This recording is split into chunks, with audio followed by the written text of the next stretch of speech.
ao programa Fala Caju, o programa que semanalmente traz para você tudo que existe de mais doce e gostoso nessa vida.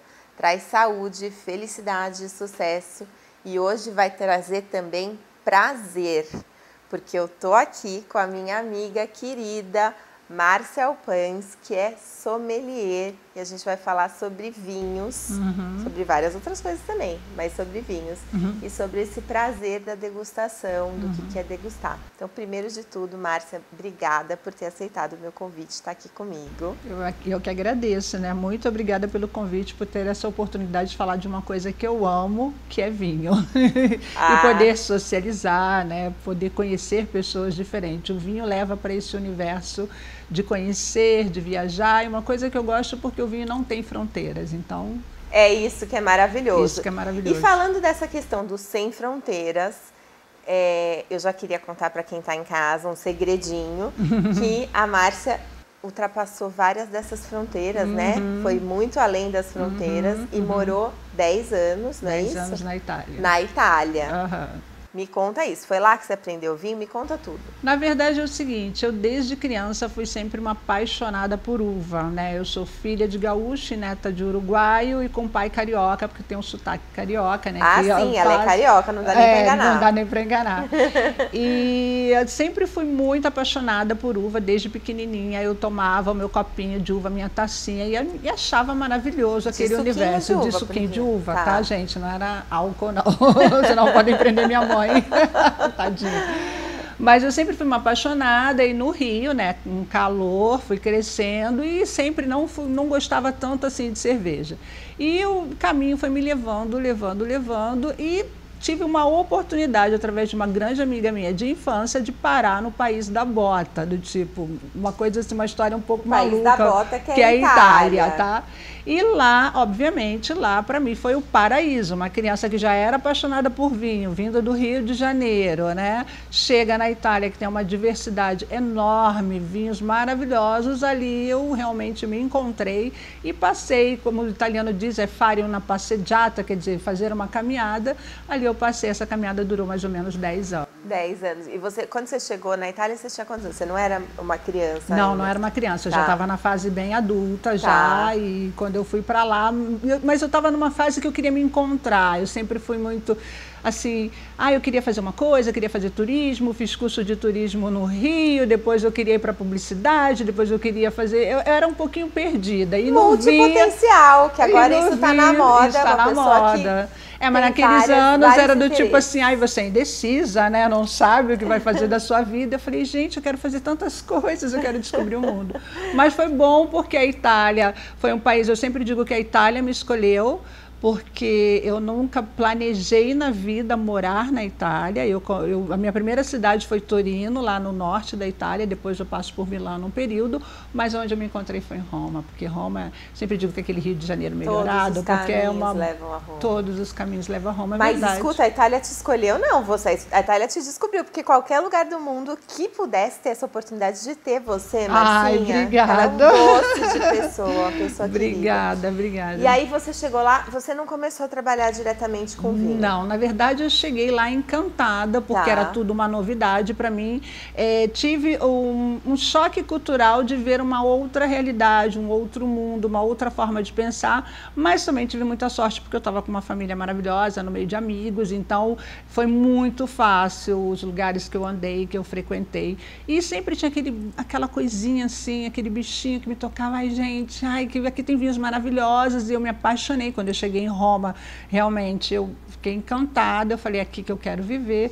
O interessante é que a minha mãe, era uma viagem só de 6 meses, e a minha mãe falou, você não vai voltar? Eu acho que não. A minha mãe, então tá, eu tô indo aí te visitar para ver como é que você tá, porque não é possível, você, né, vai... Você não foi para ficar tanto tempo? Não, você foi para ficar 6 mesinhos? Eu fui 6 mesinhos só, e aí fui indo. No primeiro ano, eu tinha que aprender italiano, porque eu não falava nada de italiano, nem buongiorno, eu achava que era um povo, desculpa, com todo respeito, era um povo que gritava muito, falava muito alto, e era uma língua que eu falei, gente, eu não vou aprender nunca a falar isso. Mas aí, para poder me aproximar do mundo dos vinhos, que amigos, né, em comum começaram a observar que eu tinha um certo dom, né, para degustação, eu dizia, esse eu gosto, esse eu não gosto, e na maioria das vezes era um vinho que era premiado, algo parecido. E aí, através de um amigo que foi me levando, falou, olha, você tem o dom para isso, só que você precisa aprender italiano, porque eu não sabia falar italiano. Entendi. E aí eu fui estudar italiano para poder ir para a Associação Italiana de Sommelier, que aí depois começa toda a minha trajetória de vinho lá. Entendi. Então daí você aprendeu italiano no primeiro ano. No primeiro ano. Ali ainda, você não estava trabalhando nessa época? Não, na verdade era o seguinte, eu estava na casa de amigos e lá eles fazem uma coisa que é muito bacana, que era a gasta la pari, ou seja, você mora na casa de alguém e você tinha uma criança e eu praticamente era babá dessa criança que era filha da minha amiga, então eu tinha toda a minha manhã livre para fazer o que eu quisesse e à noite também eu só pegava a criança e levava para a escola, que era uma amiga e assim que foi gostoso. Começando a trajetória. E aí você começou a estudar vinho também, depois que você aí o que acontece? Eu já porque lá é impossível você não beber vinho, lá é bem bacana, impossível. Eu morei na França, você sabe que eu não bebia nada quando eu mudei para a França. Uma curiosidade, né, para quem está em casa. Eu não bebia nada. E aí eu cheguei lá e eu ia comprar Coca-Cola, sei lá, e você olhava o preço da Coca e o preço do vinho, o preço da água, o preço do vinho. Era muito mais barato e comecei a apreciar, comecei a achar delicioso. Sim, porque tem os vinhos em taça, uma coisa que eu sinto saudade aqui no Brasil, não que nos lugares não tenham vinhos em taça, mas às vezes você precisa sentar num restaurante, consumir algo para beber uma taça de vinho, e lá não, um vinho em taça você chega, tem vinhos de R$5, 5 euros, 2 euros, eu ainda sou da época da milelire, né, e depois passou para o euro, então é muito barato, porque o vinho para o italiano é um complemento alimentar, faz parte da refeição. Sim, eu lembro que quando eu morei na França, trabalhei lá. E o pessoal tomava vinho no almoço. Sim, no almoço toda assim, hora. Super normal, igual a gente vai tomar o nosso chopinho lá no Rio. Não, mas escuta, o pessoal não toma vinho o chopp no almoço não toma. Aí uma terça-feira, no horário de almoço de trabalho, não, é porque lá é uma tacinha. Tá bom. Isso, tem a diferença, né, de você degustar, beber mesmo. E degustar, tipo, é um complemento da alimentação. Vai ter a água, vai ter o seu prato e vai ter uma tacinha de vinho. Então, foi assim que eu comecei a minha trajetória. E aí eu fui indo, e um amigo meu uma vez me falou, olha, Márcia, é um caminho sem volta. E realmente é sem volta, porque ali eu me encontrei, fiz amigos maravilhosos, faço amigos maravilhosos. Obrigada! E é muito gostoso, eu não me vejo fazendo outra coisa. Tá, calma, segura esse pensamento que a gente vai ter que dar uma paradinha. Eu quero falar sobre essa carreira de sommelier, para você explicar direitinho, pode ser? Pode. Então tá, joia, fica aqui que é já.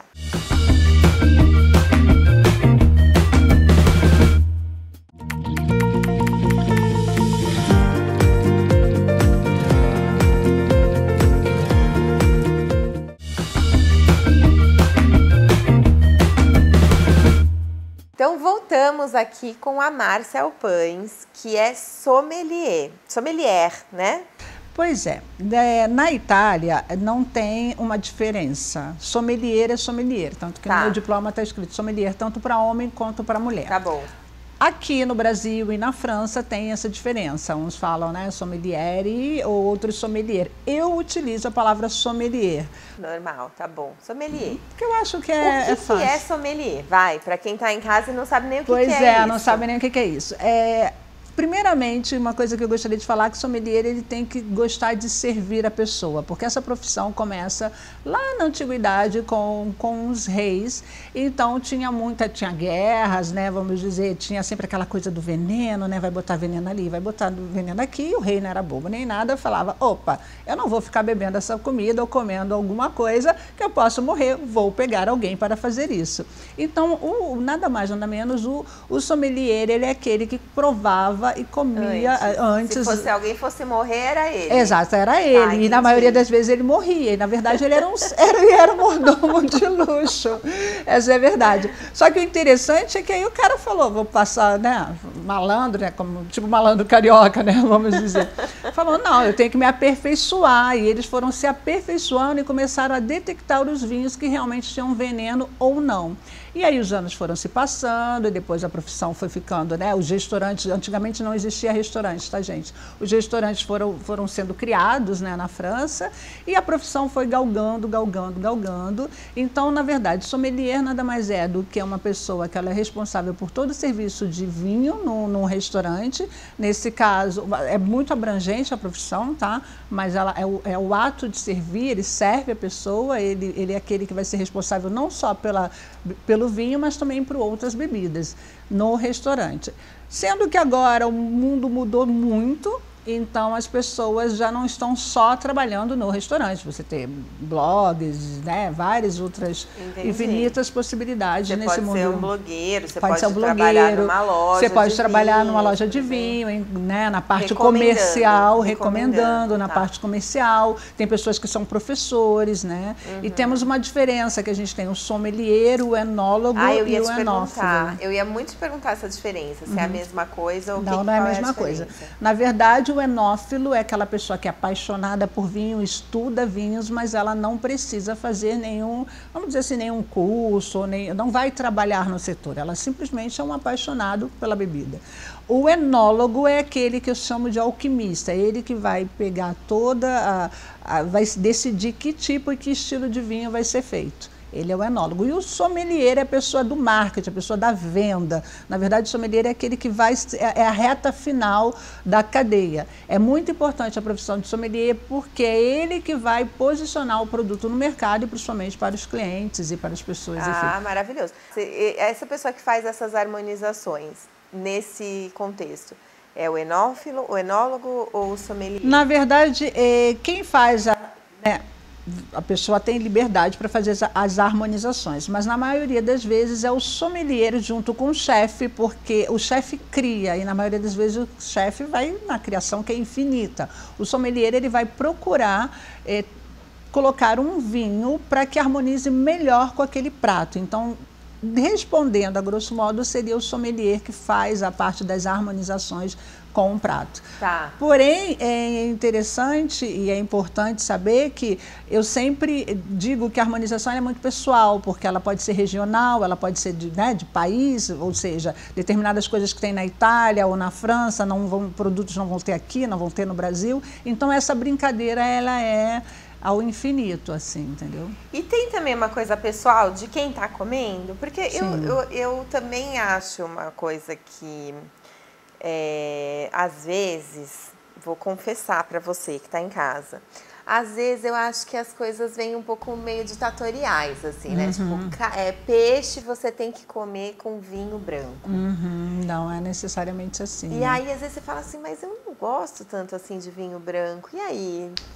Você se sente até mal, você se sente meio julgada. Eu acho que isso mudou bastante. Como eu falei, os chefes, eles criam muitas coisas. O importante é entender a estrutura daquele vinho, porque às vezes pode ser um vinho branco que não tem estrutura para um peixe, para uma carne ou para um outro tipo de prato, porque não é só o peixe, você tem que ver o que você coloca acompanhando o peixe, o tempero do peixe, o molho do peixe, se vai estar acompanhado com uma verdura, com arroz, se ele é assado, se ele é frito, enfim, é uma infinidade para poder fazer isso.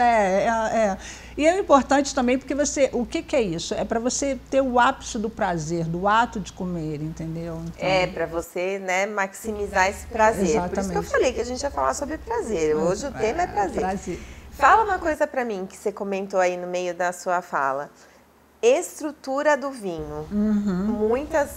Olha, gente, eu vou falar uma coisa. Às vezes sommelier também faz um tipo, porque ele faz aqui, pega a taça, gira, cheira, tá falando, amadeirado, estrutura média, corpo médio, não sei mais. Médio.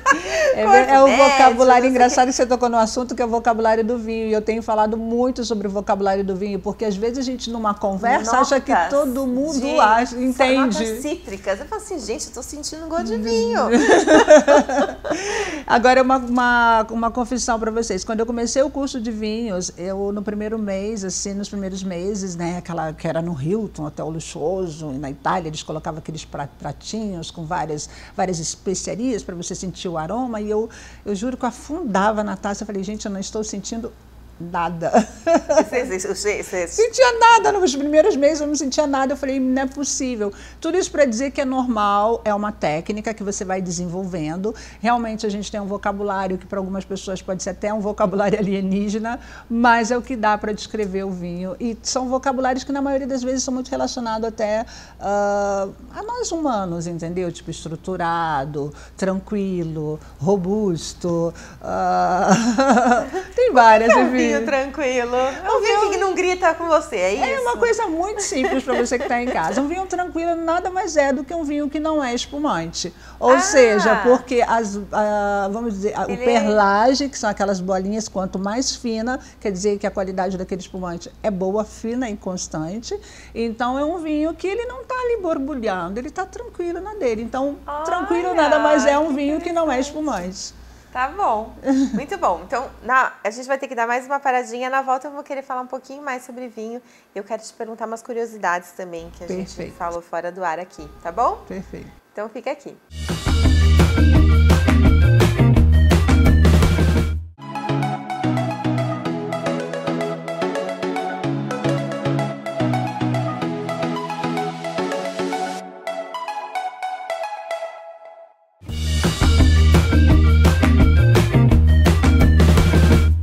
Voltamos com a Márcia Alpães falando sobre vinho e agora ela está falando um pouquinho desse vocabulário, esse jargão do vinho. Então, o vinho tranquilo é isso.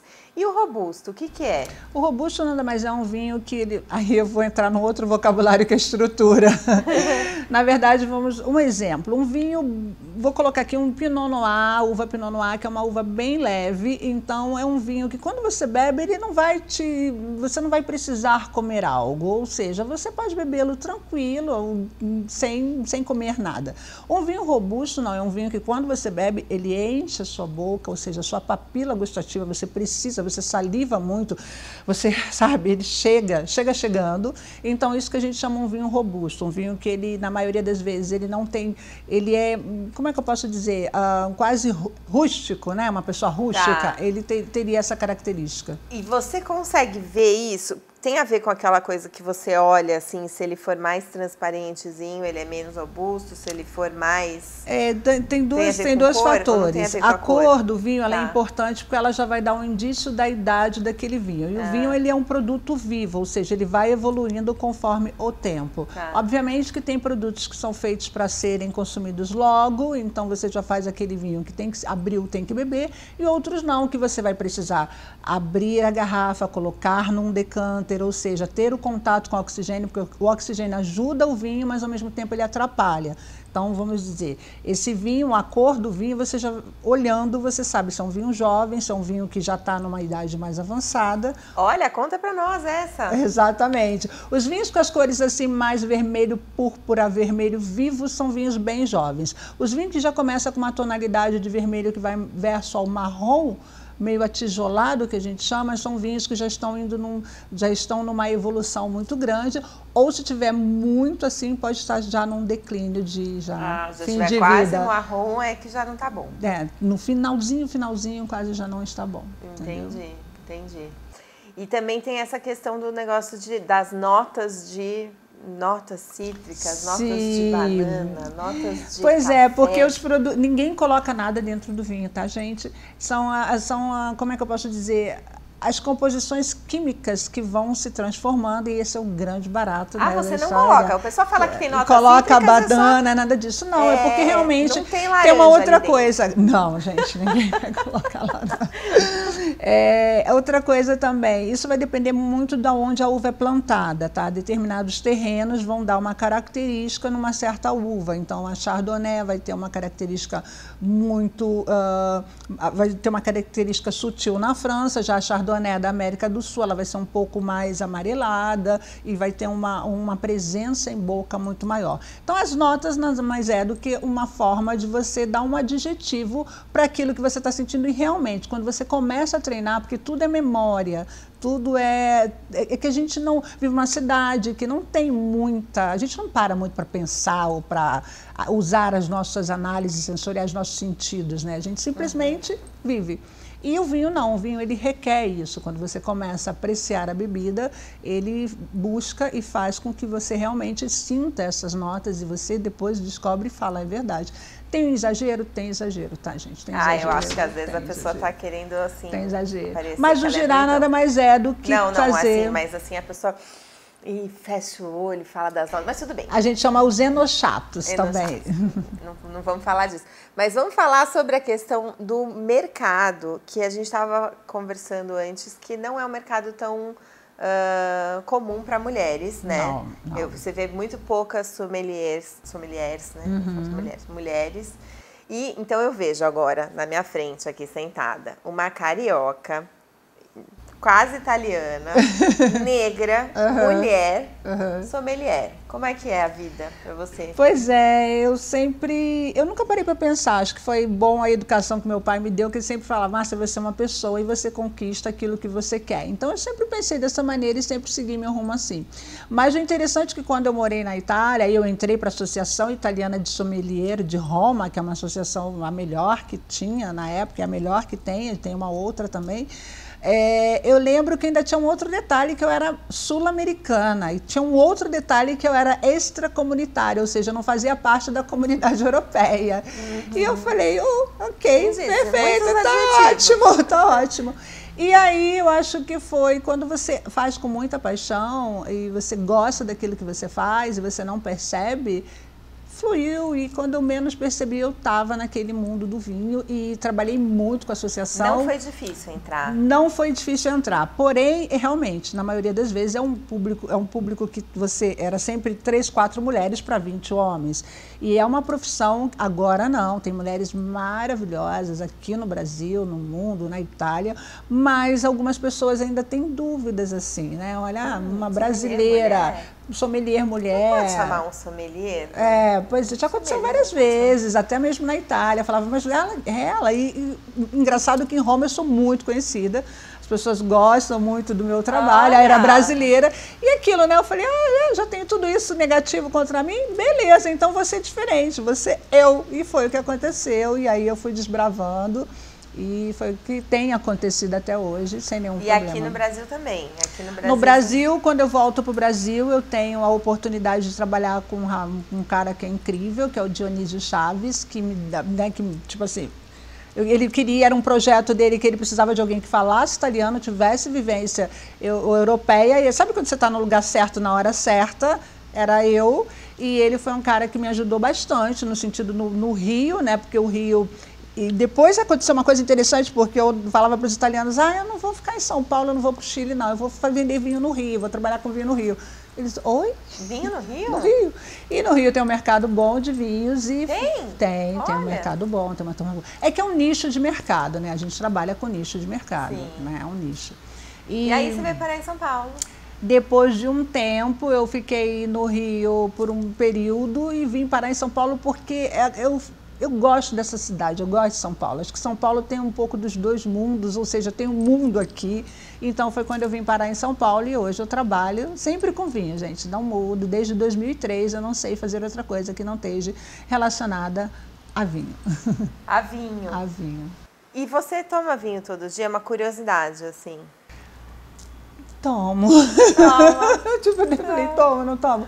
Todo dia não, mas na maioria das vezes eu tomo. E eu bebo bem, eu gosto de beber. Beber não, degustar, tá, gente? Degustar, porque beber é feio. Beber é feio, degustar. Marcinha, eu acho que assim, eu queria muito que você deixasse uma última mensagem para quem está em casa, falando sobre esse prazer de você degustar aquilo que você gosta, né? Então a gente sabe que existem agora pessoas que degustam profissionalmente café, chocolate, até águas, já ouvi falar de pessoa que degusta água. Sim. E eu queria muito que você falasse sobre essa questão, que é o tema principal aqui do nosso programa de hoje, que é o prazer. É o prazer do ato de comer e beber, né? Que é um casamento realmente. E eu acho que nessa vida corrida nossa, do dia a dia, a gente para um pouco para ter esse prazer. Em São Paulo eu sinto um pouco mais que as pessoas gostam mais, né, de sair, ir nos restaurantes, mas é o prazer do ato, de você poder comer, de você entender que e por trás de cada garrafa de vinho tem um trabalho enorme, porque o vinho ele tem um time, tem que esperar as estações, tem um trabalho por trás disso tudo. E realmente eu sempre sou a favor, você falou sobre as harmonizações, eu sou muito a favor que você harmonize com o que você quiser. Com o que você gostar. Então tá ótimo. E o melhor vinho, quando eu vou abrir o meu melhor vinho? Hoje, agora. Maravilhoso. É isso. Então, para quem está em casa, pode tirar uma fotinho da sua tacinha de vinho que a gente vai brindar com você aqui no @programa Fala Caju. Obrigada por ter nos assistido. Obrigada a você pelo convite.